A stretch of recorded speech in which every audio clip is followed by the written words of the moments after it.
Ladies and gentlemen, Good evening. Are you ready? Okay, here we go. You're listening to the Deal Room Podcast. Join us as we bring you the inside scoop on business sales and acquisitions. Get across trends in the area and hear the industry's best recount their real-life tips, traps, and experiences. Now, here's your host, Joanna Oakey. Hi, it's Joanna Oakey here and welcome back to the Deal Room Podcast, a podcast proudly brought to you by our commercial legal practice, Aspect Legal. Now, today we are talking to Matthew Grech, the director and owner of SME Business Sales, all about this really important topic of developing relationships with clients, and in particular, how developing relationships with clients makes you a better broker and advisor. Certainly, it's true from the legal perspective and accounting perspectives as well. Now, Matt is here today to talk to us from an interesting viewpoint. It can be tricky for brokers based on the way that they're remunerated for them to make that tricky decision about spending a lot of time on the front end in developing client relationships. But I've seen how Matt works with his clients and the deep relationships that he builds with his clients and the benefits of that. And so I thought this was a really interesting and useful information to bring to the podcast for us to examine what it is that can create deep and lasting client relationships and why that's a benefit. We also look at perhaps some of the questions that might create issues in people's minds when they're in this industry in spending a lot of time on the front end developing relationships, particularly where taking time to develop those relationships may not pay off in the long run with getting the business. So we talk about all of those issues and more, and really, I guess, some of the tips that Matt has in this process and some of the benefits as well. So buckle in. This is an interesting episode. Here we go. Well, Matt, thank you so much for joining us once again on the Deal Room Podcast. Thanks, Joanna, for having me. Great. I love having you on the show, Matt. I absolutely do. So today we're talking all about developing relationships with clients and how developing relationships makes you a better broker. I think this is a great topic. Maybe why don't you give us a bit of an overview of your thoughts in this area? Yeah, no problem. Look, from my point of view, whenever I'm talking to a new client or a potential new client, and it sounds like a cliche, I put myself in their shoes and they say, okay, well, look, there's another salesperson in inverted commas coming in. What's their spiel, what they want from me, how much are they going to charge me, all that kind of thing. So I am aware that they're going to have a lot of barriers up. Is this guy the equivalent of a real estate agent who happens to sell businesses as well?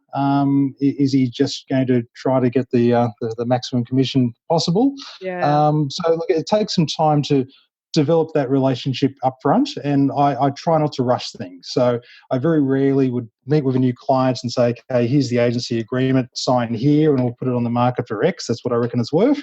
It takes time to get an understanding of their business, how they've built it up, have an understanding of their story, importantly, their motivation for selling as well. Some of them feel that they need to sell because they might be in some sort of financial hardship, but it might be a short-term issue that they're having.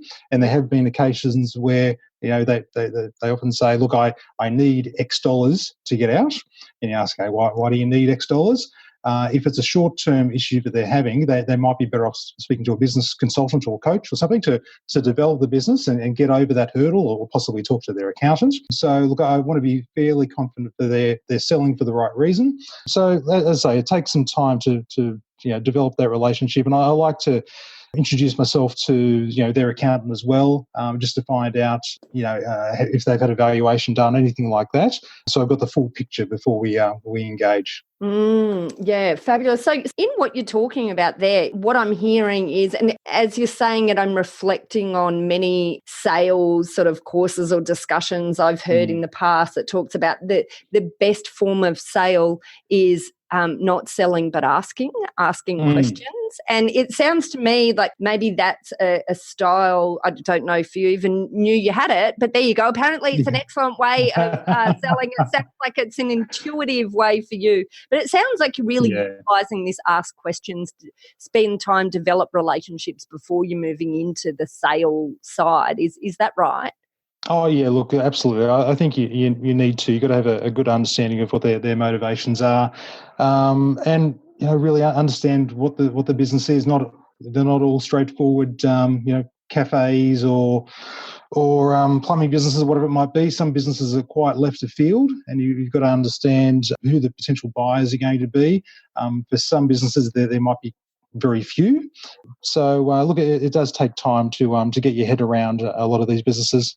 And I guess, let's call out that elephant in the room then, which, okay, well, by devoting all of this time to something that may or may not come off for you, how much of that is to the detriment of you and your own business as well? How do you work out that line? What's have you grappled with that issue yourself?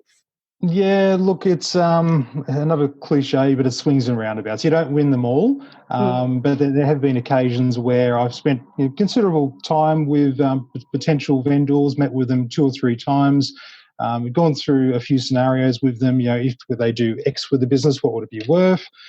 Gone through their financials, done essentially a free appraisal, which I'm happy to do, and that's what the market does. So I don't feel like that I should be charging for appraisals.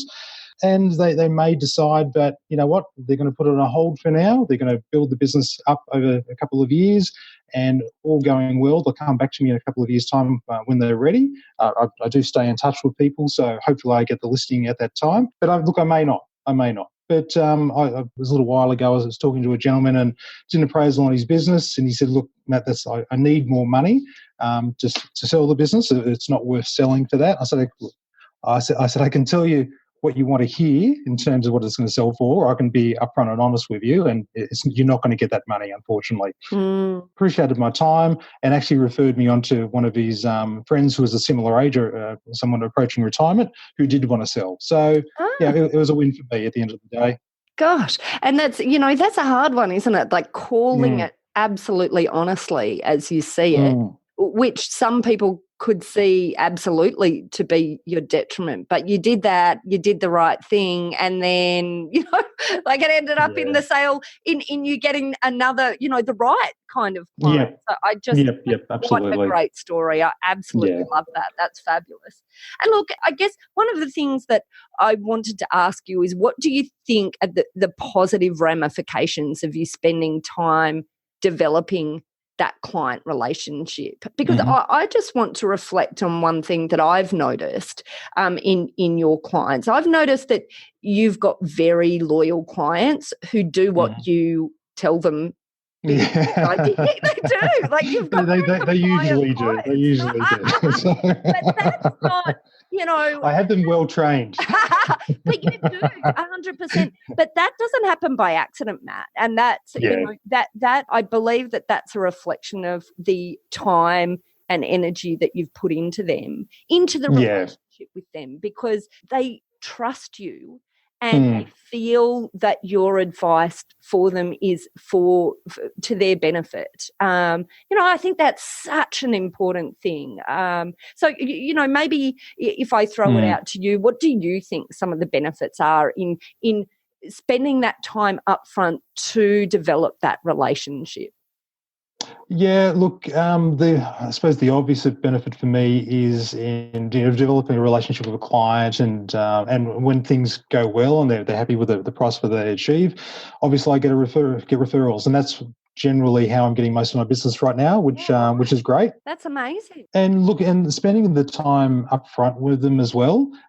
So there's an example of a transaction that your colleague Fiona just completed for me, which is great. That particular vendor had spoken to 3 brokers. I was one of them. And this was a sale that had a lot of assets. It was about $1 million worth of assets there. And I said, you know what, this is going to be a sticking point for a lot of buyers. You've got a lot of assets. Some of them you've sort of built yourself, these fences and so on. I've got no idea what they're worth. It's hard to Google what these things are worth. We need to get a professional asset valuer in and have that done before I can go to the next step. And the vendor said, you know what? You're the third broker I've spoken to, but the only one that's recommended that. The others just wanted me to sign up on the spot. He said, wow. okay, let's get this done. We got it done. It took a few days and some dollars for the vendor in paying for that valuation, but it was worthwhile. And we sold it relatively quickly. It was, when I say relatively quickly, less than 9 months anyway, which is not bad for business sales. Yeah. Yeah, exactly. At times it felt like it was dragging on for a long time, but I think it was about 9 months or thereabouts. And if it wasn't for that asset valuation, I don't know if the transaction would have gone as smoothly as it was. So, there was a chance I'd lose the listing because I insisted on getting an asset valuation before we proceeded. And he had to cough up some money for that. But, it was in his best interest, and he appreciates that. And, and then the irony is that made him decide to go with you. So, wow, I just love that as an irony. Yeah. That's awesome. That's brilliant. What a really good example. And I guess I'm also interested here in, you talked about one of the benefits of this, close and deep relationship that you evolve and develop with your client, that then at the end of the day, they're so happy that they refer all their friends. So maybe could you give me a bit of an example of what that looks like? Like where is that, give me a case example of someone who turned into a referrer that you didn't expect, and, what did that result in or whatever? Yeah, look, I won't mention any names, but a gentleman on the Central Coast who had another underground locating business. I've sold a few of those now. Yep. And he, again, retirement age, probably 64, 65, thereabouts. And nice enough guy, but no nonsense sort of fella. Man of few words, a bit gruff. and anyway, we sold the business, and it all happened quite smoothly. We got a buyer fairly quickly, so that was all good. And he referred me on to a couple of his mates. I thought, okay, fantastic. I rang him to thank him, and he's like, yeah, no worries. I said, oh, look, I'll send you a case of beer or something. He's like, no, just look after my mates. And this one guy, and I'm not exaggerating when I say it, has referred me on to 8 people so far. Wow. So that's amazing. That have turned into clients? I'd say 5 of them I've listed. Wow. And look, so far sold 2, I think. There's a third one hopefully selling. It's been great. And that's from incredible. From one gentleman, but you the sort of guy I didn't think I'd get referrals from. But look, things worked out for him. We sold the business quite quickly. He respected what I told him up front. He wanted more money than what the business was worth, and I explained to him why he wouldn't get that money. And it was one of those conversations around, I need X. And I say, okay, well, I need versus I'd pay. Okay, you need to retire on. What would you pay for your business, and why would you pay that amount? That's clever, because that's a hard conversation, isn't it? That's a hard conversation. Yeah. And clearly you dealt with it really well because, he ended up listing with you, selling, and then referring all of his friends. I love it. Yeah, exactly. But that's, that's a real testament to you. I guess that is the proof, the pudding, that when people are sending their friends, that must make you warm and fuzzy to feel that you've had such an impact on people that they want to send their friends in, because they absolutely the work you've done. Yeah, and look, and communicating regularly with clients, the obvious things, touch base every couple of weeks to let them know what's happening, and not take that typical salesperson approach where, okay, well, you know what, we're not getting inquiries, let's reduce the price. Okay, it may be overpriced, but it might be something else. We may not be marketing through the right channels. Again, your colleague Joanna is about to settle a electrical business for me, and I'd had that on the market for a long time. It had been about 12 months, and we were struggling to get a buyer for it. And we tried different avenues, advertising in magazines and so on. And I asked the vendor a couple of times, where else do electricians sort of network, or are there online forums or anything like that? And he said, oh, look, I'm actually a member of such and such. And so I rang such and such, and I said, can we advertise to your community? And they said, oh, okay, no problem. It's a free advert, and we placed an advert. Not much came of it for a little while, and then we got one phone call, and that was our buyer. So you don't know where the buyers are going to come from. I could have just been on to him about reducing the price. Yeah. Look at other ways of attracting buyers, doing mail outs, things like that. Yep. Different deal structures as well. Not in the case of the electrical one, but there's more than one way to skin a cat. And sometimes people aren't going to pay the 100% up front. Sometimes we need to do a bit of vendor financing or keep a little bit of money in trust until there's been a transition period for 3 months or 6 months to make sure that the transaction's gone as it should have gone, and just give the buyer a bit more confidence. And I find you can get a better sale price that way as well. So it's about digging into how you develop the relationship. Obviously, we talked about the groundwork, I guess you do right at the beginning, and asking questions. And I was intrigued when you said, and I loved it when you said that part of your line of questioning is, why do you want to sell? Which is such a such a fundamental question. And working out if they're in the right place to sell. The second component is honesty. It sounds to me like what you're talking about here is you operate with integrity and honesty. So you tell it like it is, even if it might be to your own detriment. But the irony is that often loops around and turns into either a stickier client or them referring their friends in one of the examples you gave. Yep, exactly. And so touching base every few weeks, keeping up that client contact, getting a little bit creative if things are getting stuck, rather than just doing the easy, let's drop the price. You sort of stick with it and look for creative options. What else do you have in your tool chest there that you use to develop the relationship? Are there any other sort of things that you look at other than this is a great list so far? Actually, I must say one of the things that I observe correct me if you're wrong. I think part of what you do as developing the relationship is also staying in that loop. You like to stay in that communication loop. So I think that's part of a relationship, solidifier as well, that you want to be there. Yeah, absolutely. And really holding their hand through that process. The job's not over once a contract is exchanged. We've got to see it through till the end. And sitting down with them once we've got an offer and saying, okay, well, look, we'll write the heads of agreement now. These are the things that I think should go in there, which will benefit you. These are some of the things that the purchase is probably going to ask for.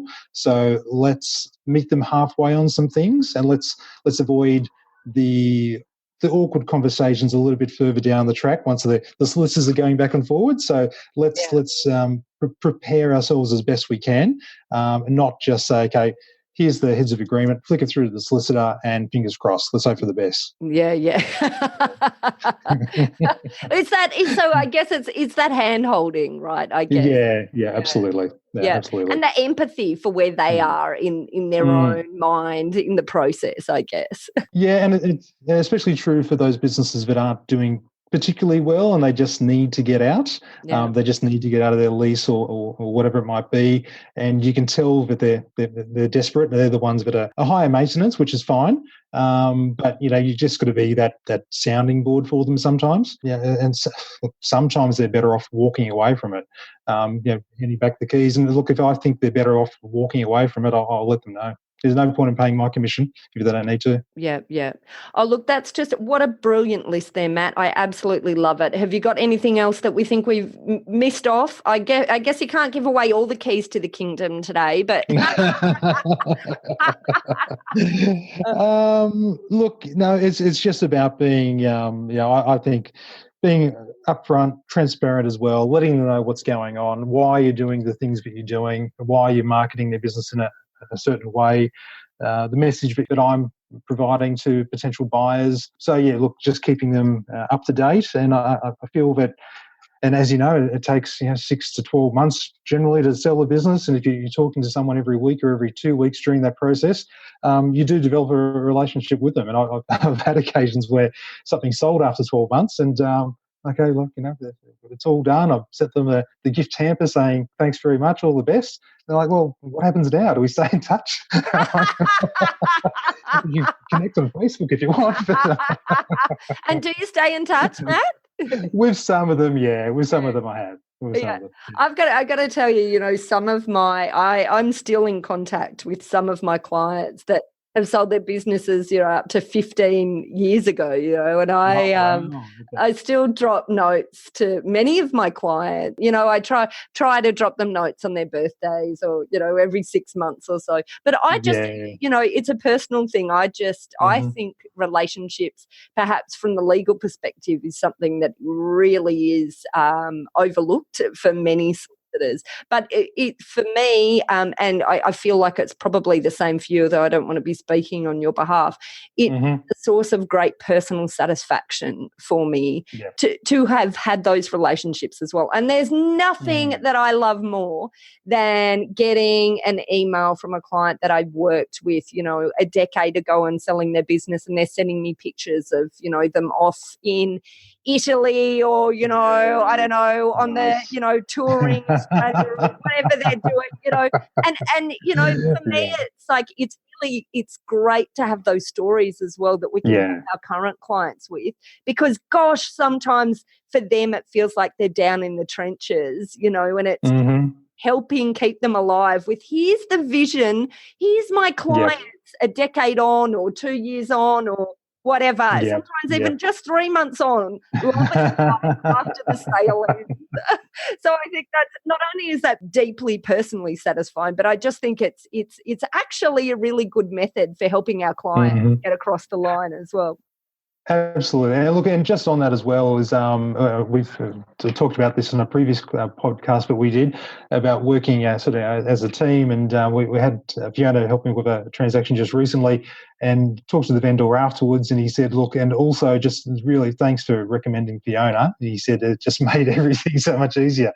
And he was based out near Windsor somewhere, and he drove into your office to meet face to face and shake Fiona's hand and sign what needed to be signed there. But, that actually reflects positively on me, and I might get more business because of that, because you guys have helped me out with the transactions.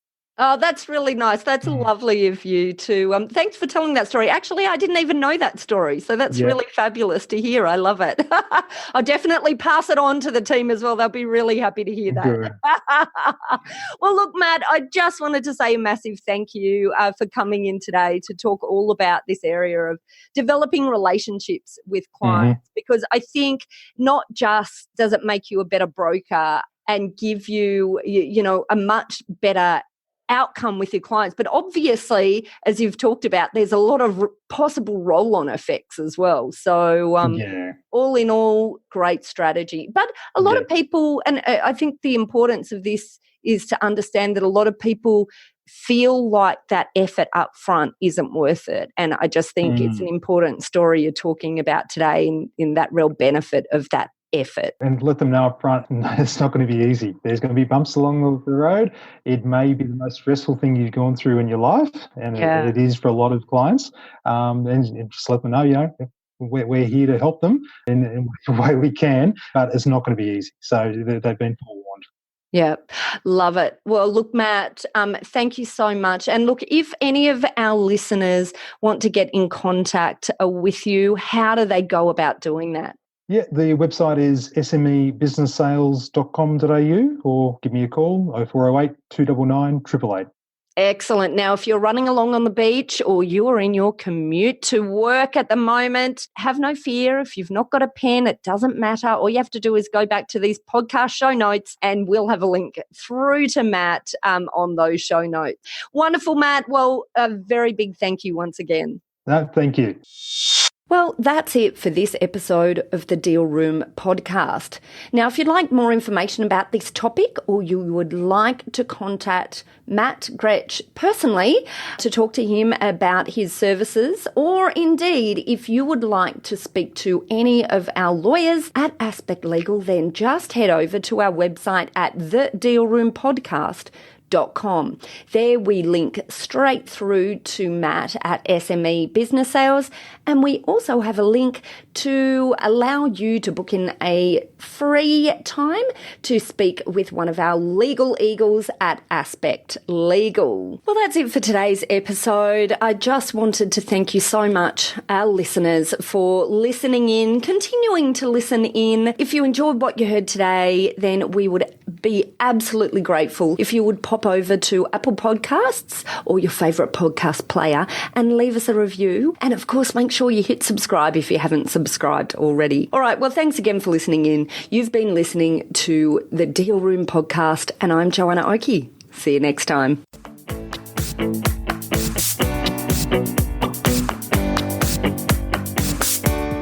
Aspect Legal has a number of great services that help businesses prepare for a sale or acquisition, to help them prepare in advance and to get transaction ready.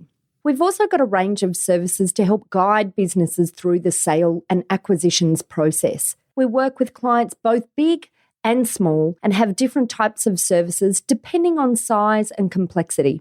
We provide a free consultation to discuss your proposed sale or acquisition. So see our show notes on how to book a time to speak with us, or head over to our website at aspectlegal.com.au. Ladies and gentlemen. That will conclude this evening's entertainment. Thanks for listening to the Deal Room Podcast. To find out more about this episode and other episodes in the series, check out the show notes or head over to our website at thedealroompodcast.com.au.